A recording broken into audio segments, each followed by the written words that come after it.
Hi guys, welcome. Collective reading tayo ngayon. So tingnan natin kung anong balita sa tao mo. Okay, be open-minded po. Hindi po halos lahat makaresonate kaya piliin nyo na lamang. And thank you nga po pala sa mga nag-subscribe, lalo-lalo na sa mga bumabalik. Marami pong salamat. So collective reading po tayo ngayon. Tingnan natin kung anong energy ng person mo. Okay, start na ako. Give me the message. Ano yung energy ng person mo ngayon?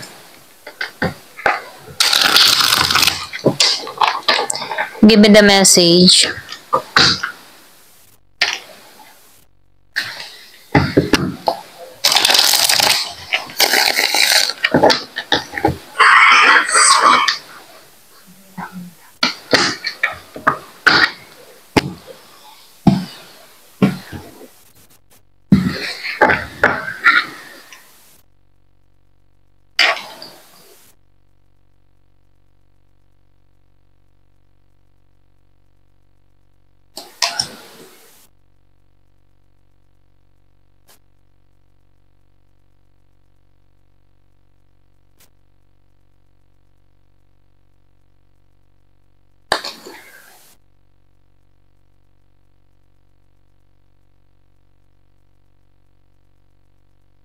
Meron ako nakikita ditong Gemini, Aquarius, and Libra.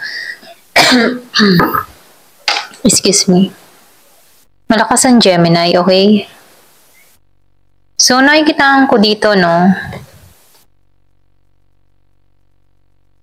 Meron ako nakikita ditong betrayal.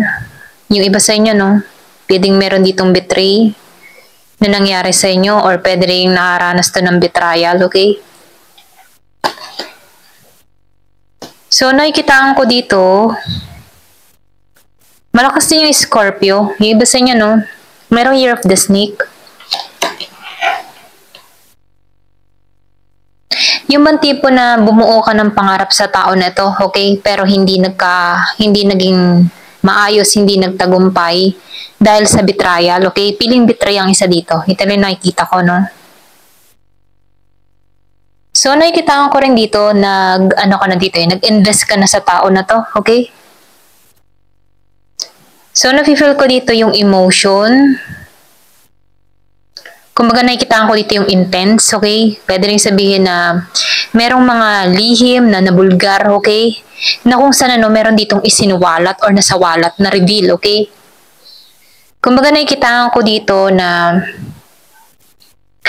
kung yung naramdaman mong betrayal sa tao na to, ngayon mo nare-receive yung kaginhawahan, okay? So, nafe-feel ko dito merong na-reveal sa'yo na kung saan, nahanap mo dito yung justice mo or pwede rin sabihin nahanap mo dito yung katarungan mo, okay? Ito lang nakikita ko, no? So, nafe-feel ko din dito merong Year of the Horse. So, meron ditong alam mo yung tipo na merong na-reveal sa'yo dito pero nanahimik. Okay, meron ditong nanahimik.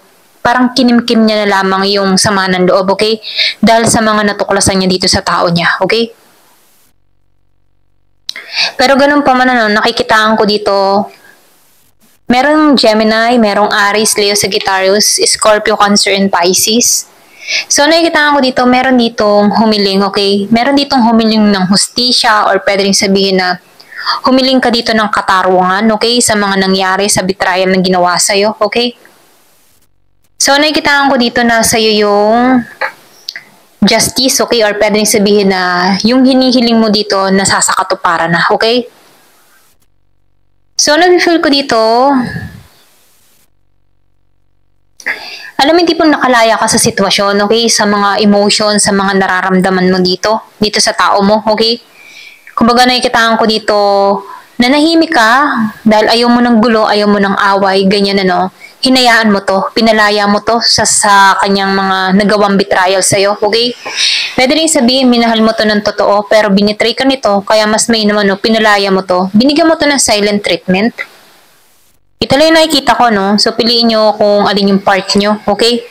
Hindi halos lahat makaresonate, kung makaka-relate kayo, okay? Comment na lang po. Ayan, comment na lang kayo. Ayan.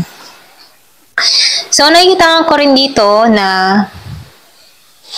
Alam mo yung tipo na sobra kang nagiging masaya sa nagiging resulta kasi nafe-feel ko dito nahanap mo yung justice, okay? Kumbaga nakikitaan ko dito na nalangin ka na mahanap mo dito yung katarungan mo at na nare-receive mo yung katarungan dito dahil itong tao mo dito hindi siya nagiging mapalad ngayon, okay?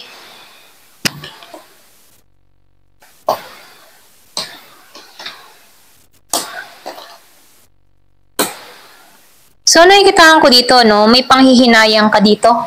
Yung bagang pinanghinayangan mo yung binigay mong oras sa tao na to, okay? Yung pagmamahal mo, okay? Pwede rin sabihin nagsisi ka dito dahil itong tao mo alam yung nagbalat kayo, yan, nagbalat kayo, okay? Pwede rin sabihin ng pagkakakilala mo dito yung mabuting tao, okay? Mabuting babae, mabuting lalaki. Pero huwad yung kanyang pinakita sa'yo, okay? So, nakikita ko dito na reveal sa'yo ang katotohanan or natuklasan mo lahat dito sa tao na to, okay? Meron Taurus.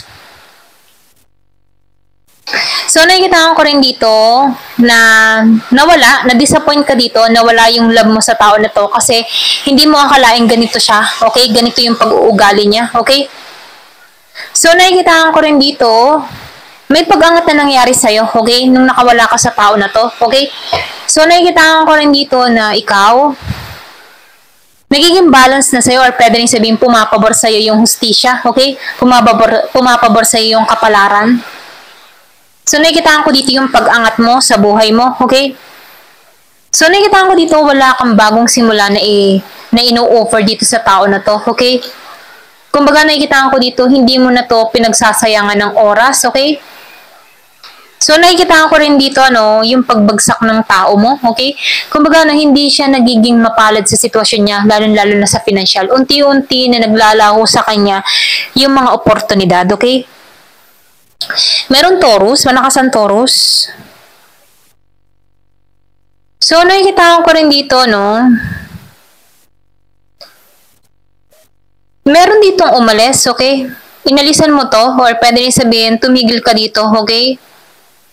Kumbaga nakikita ko dito na wala ka nang ino-offer na love dito sa tao na to.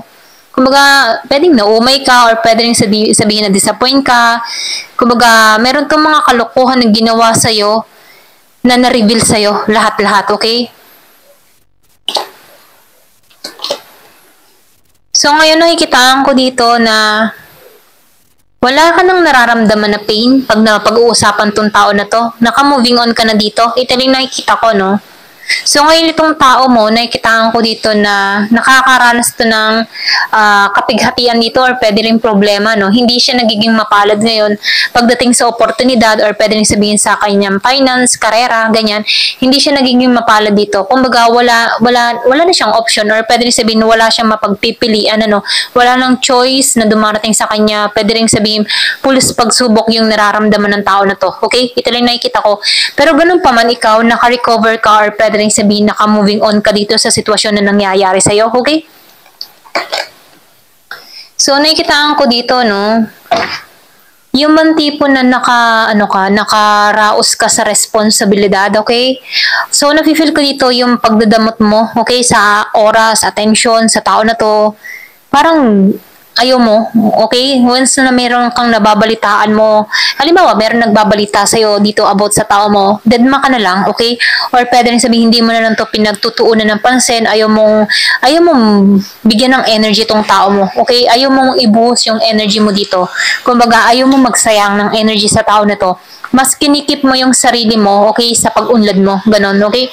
Ito rin nafe-feel ko, kumbaga, nakikitaan ko dito na masyadong sinusubok tong tao mo ngayon. Pero ngayon, ganun pa man, pwedeng nakakarma siya sa mga ginawa sa'yo or pwedeng sabihin ngayon niya nare-receive yung mga pananalbahe or pagbibetray niya sa'yo, okay? Kasi itong tao mo dito, medyo selfish to or pwedeng sabihin makasarili. Sarili niya lang iniisip, hindi niya kino-consider yung naramdaman mo, okay? Nung pagluloko niya sa'yo, okay? Ito lang na-feel ko.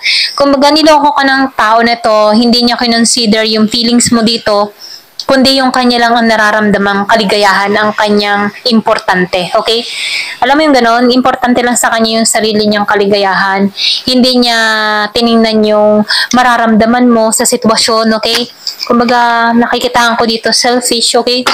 masyado tong, yung bang tipo na masyado siyang happy-go-lucky, or pwedeng sabihin mahilig sa mga party-party, or pwedeng sabihin na, ikaw kasi, nakikita ko dito on, yung tipo na pang-family na talaga, pero itong tao mo, mas nakatuon siya sa mga sarili niya, okay? Sarili niyang kaligayahan, ganun, okay?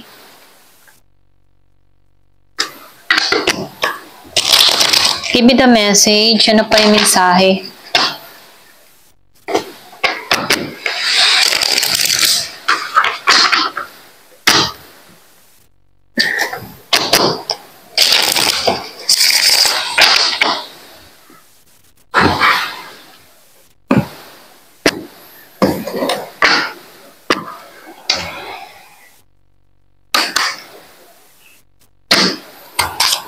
Give me the message. Ano pa yung mensahe?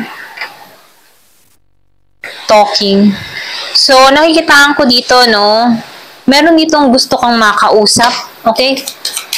Pwedeng iniwasan mo na to, pero gusto ka niyang makausap.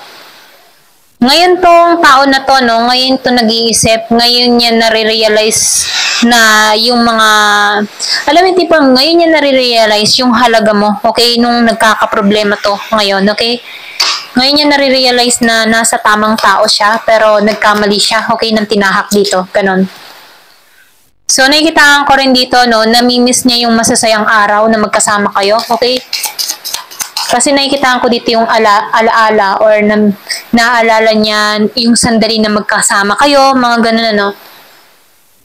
Girl with the snake. So, nakikitaan ko dito, meron kang tao dito na ginamit niya yung ganda niya or kagwapuhan niya para maakit, okay? Pwede rin sabihin ginagamit niya ito para maakit ka, ganun ano, or pwede rin sabihin ganun siya, sanay siya sa ganun, okay? Sa pangaakit, okay? Yung sinabi ko kanina, may aha, so Year of the Snake, merong Year of the Snake dito, no?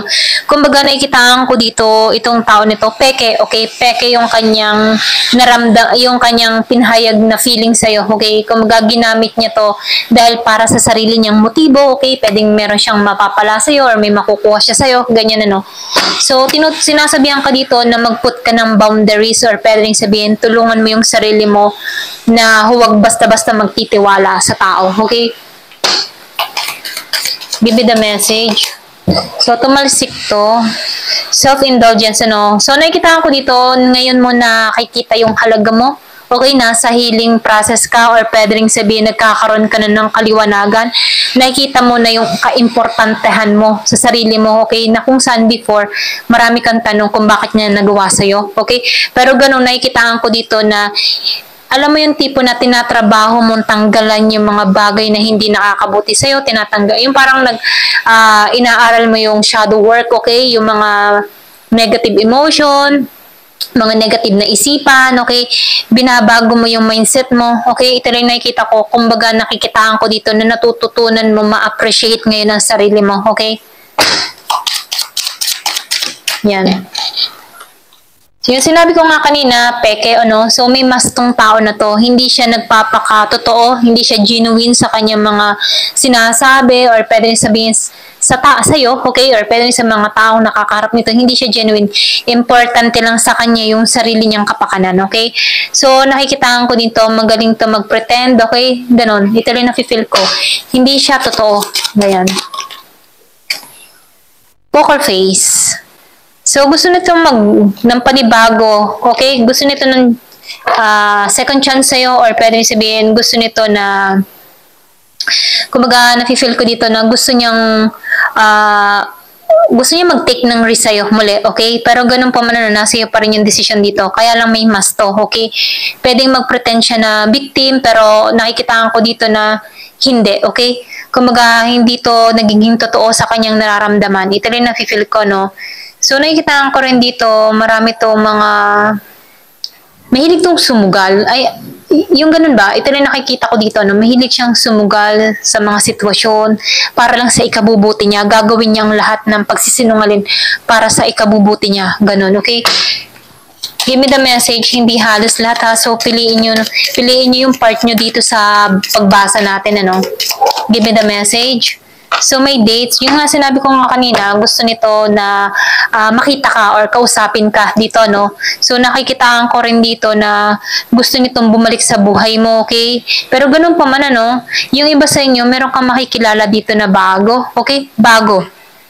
Na kung saan hindi katulad nung ex mo, okay, or past lover mo, okay? Meron ako nakikita ditong bago na kung saan meron tong magkakaroon to ng interest sa'yo, okay?